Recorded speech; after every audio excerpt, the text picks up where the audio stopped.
Hello everyone, my name's Eddie, my pronouns are he, him, and I'm the Wolfsbane Witch. And today is day 2 of the 12 Days of Yule challenge, posted by Ivy The Occultist.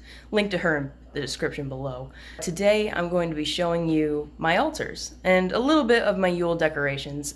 They're basically Christmas decorations for what I have going on, but I'll go through them nonetheless. I do have several altars, in fact I'm in front of one right now. But I'm not going to be going through this one today. I also have one in my bedroom. I'm not going to be going through that one either. I'm just going to be showing my main working altar that I do for general things. It's just in my living room. So yeah. Typically I'm the type of person who really likes to decorate for holidays, but I actually ended up moving state about 5 months ago.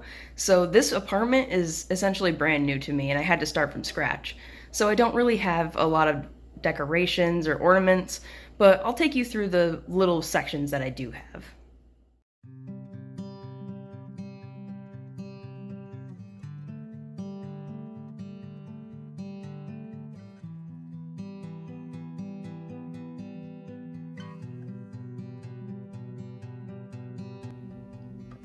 So this is the first section of my witchy decor or festive winter altars. This is on my TV stand in my living room. I have this, which is a sigil I made.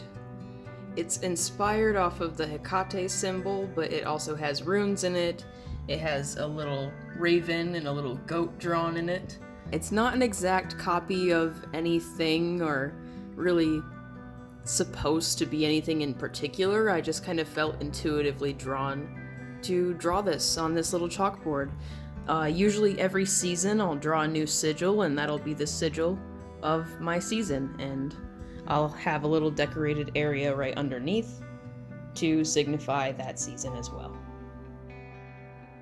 Sometimes when I make these seasonal altars, I do it with deities in mind, and sometimes they just kind of come to me as the season comes. That's kind of what happened this year. So this ended up being a Hecate/Odin altar. So down here I have a gray altar cloth and a blue candle and this little Santa Claus that looks very pagan and very Holly King-like to represent Odin. And in this little house over here, I just have some seasonal things over here for Hecate, a little resin jar with some little things in there for her. This dog figurine that I've had since childhood that I've dedicated to her as well. I have some tarot cards and other random things in this drawer, and yeah, it's just pretty simple. It's very functional, and yeah, I'm also going to be using this candle during the candle spell winter ritual video in this tag, so you'll see this candle come in later on. But yeah, here we are. It's just a nice little space that I like to come and meditate on the season. I will add that just because I have Hecate and Odin next to each other doesn't necessarily mean I work with them together or combined. I feel like that's possible, but I don't necessarily do that. This just happens to be kind of what I was intuitively driven to put here, and I think it looks good too, so I don't really question it that much. If I feel it's disrespectful, I will ask, and if I get confirmation on that, then I will not combine or put different pantheons next to each other, different gods next to each other, but in my experience, the gods are not as human-like and as petty as a lot of people tend to think they are, or perpetuate that they are. In general, they really don't care about that sort of thing. That's kind of a human concept.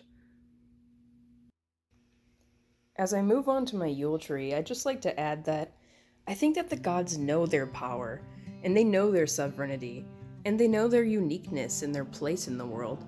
They understand their followers and their complexities, and so I don't think that the mere act of putting Odin next to Hecate is sacrilegious in any way, even though it might not be historically accurate. Everyone's relationship with the gods or with witchcraft is different, and I think that's really important to embrace because that's what makes witchcraft unique. And I think its uniqueness is why it's so long-lived and why so many different cultures have their own brand of magic. It's because there's so many ways to do magic. There's so many ways to bend and twist it and make it yours, to blend it into your culture, to blend it into multiple cultures. And that's been done throughout history, and it continues to be done today through people like you and me. It's important to remember that those ancient people who built all those ancient monuments to these gods, they were still just normal people. They were still people who did a lot of the things that we do, and celebrate a lot of similar things that we do as well. Really what I'm trying to say is that whether you're a Reconstructionist or an eclectic pagan like me, most pagan holidays often have this pressure around them to perform something very unique but also really historical, and you have to really be by the book or else you're not worshiping the gods right, and you're not loving the gods right, and the gods will hate you and they'll smite you, and I just think that's ridiculous.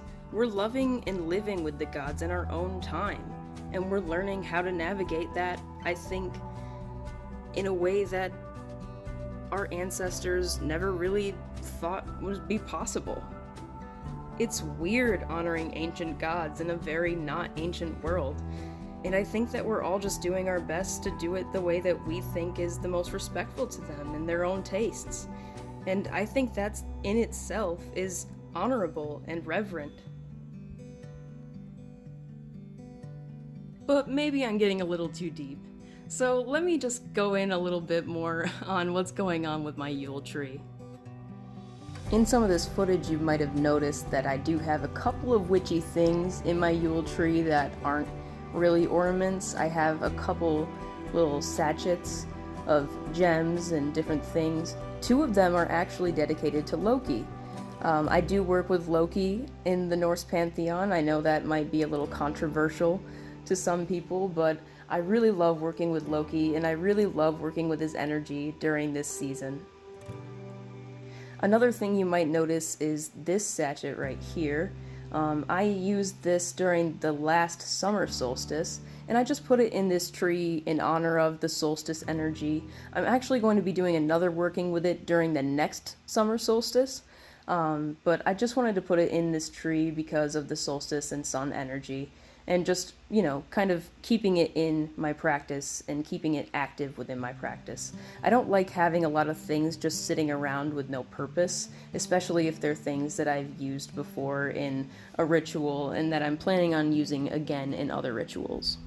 And of course, no solstice tree would be complete without a Minecraft axolotl. And with that, I think it's time to move on to my main working altar.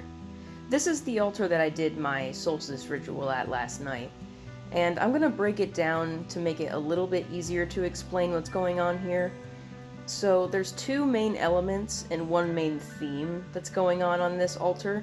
The 2 elements are earth and fire, and the theme is cycles: life, death, rebirth.